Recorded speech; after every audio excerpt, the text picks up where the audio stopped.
Isa sa kinatatakutang epekto ng pagsabog ng Bulkang Taal, ang tinatawag na base surge.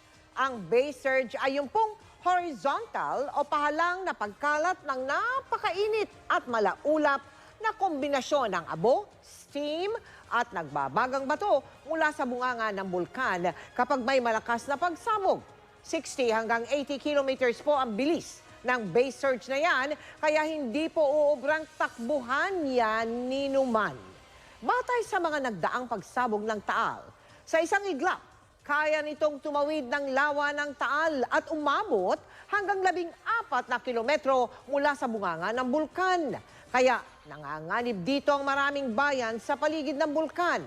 Kabilang na riyan ang mga bayan ng Agoncillo, Alitagtag, Balete, Cuenca, Laurel, Lemery, Lipa City, Malvar, Mataas na Kahoy, San Nicolas, Santa Teresita, Taal, Talisay at Tanawan City. Kaya sa mga nakatira po sa mga bayan na aking nabanggit, makinig po kayo sa abiso ng mga otoridad na lumikas na.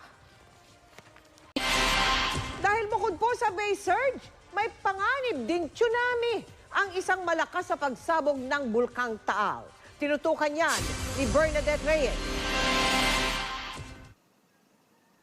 Kay gandang pagmasdan ng Taal Volcano. Pero kung anong ganda ng Taal, siya ring bagsik nito pag nagalit.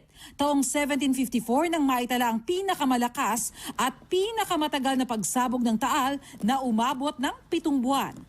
Lumikha ito ng base surge o mainit na ulap na likha ng pinaghalo-halong gas at nagbabagang bato na pwedeng tumawid sa lawa patungo sa mga bayan sa paligid ng bulkan. Sa hazard map na ito ng PHIVOLCS, makikita ang mga bayan na nanganganib na abutin ng base surge na yan kung magkaroon ng pagsabog na kahalintulad noong 1754. Kakalat po palayo mula sa crater ang eruption deposit at gagapang at posibleng tumawid sa tubig at umabot doon sa lupa. At dahil po dyan sa crater wall ng Taal Caldera ay parang rampa ang slope, dahil po sa bilis na 60 kilometers per hour greater, pwede siyang sumampa papunta sa gitna. Ang pagsabog noong 1754, naging dahilan nga kung bakit literal na nagbago ang mapa ng Batangas. Halimbawa, ang Old Taal noon ay ang bayan ng San Nicolas ngayon. Ang sentro naman ng Tanawan na usog ng mahigit 10 kilometro palayo sa Taal. Nag-relocate lahat ng mga towns na ito away from the lake. Ito naman ang hazard map ng PHIVOLCS na nagpapakita ng mga bayan na maaaring tamaan ng tinatawag na ballistic projectile o mga higanteng bato na humahagis mula sa bulkan. In 1965, I think, nandun pa nag-evacuate yung mga tao, nagkaroon ng malalaking bitak ng bato, tumatama sa bangka, ay tinatamaan yung mga tao. Pero di pa dyan nagtatapos ang posibleng epekto ng pagsabog. Pwede rin itong lumikha ng volcanic tsunami na may taas na 1 hanggang 3 meters. Kung significant yung volume ng mahulog sa tubig, madidisplace din niya yung tubig sa lake. At pag ganyan po, merong wave man na maitutulak at pupunta sa dalampasigan. Yun po ang nagiging volcanic tsunami. Kung sasabayan pa ng ulan ang mga pagsabog ng abo, maaari raw magkaroon ng lahar partikular sa bayan ng Laurel.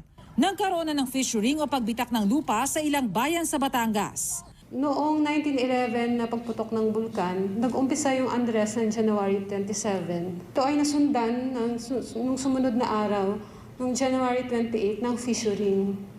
Dito sa mismong mga lugar kung saan natin may report tayo ngayon ng fissuring. Kung susunod siya sa 1911, parang ganito yung pwede natin i-expect. Although hindi natin sinasabi na ganito ang mangyayari, no? Bernadette Reyes, Nakatutok, 24 Oras.